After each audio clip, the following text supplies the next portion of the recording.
you need is a big scarf.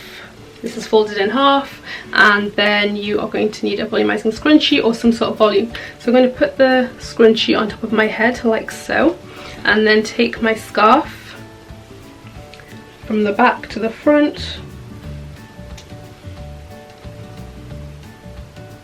You want the two sides to be the same length, okay? And then you're simply going to cross the two sides over.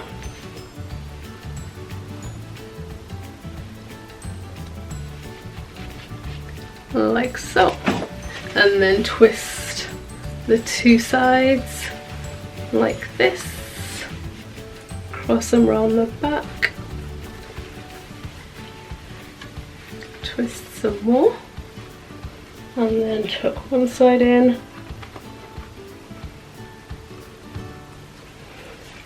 and tuck the other side in.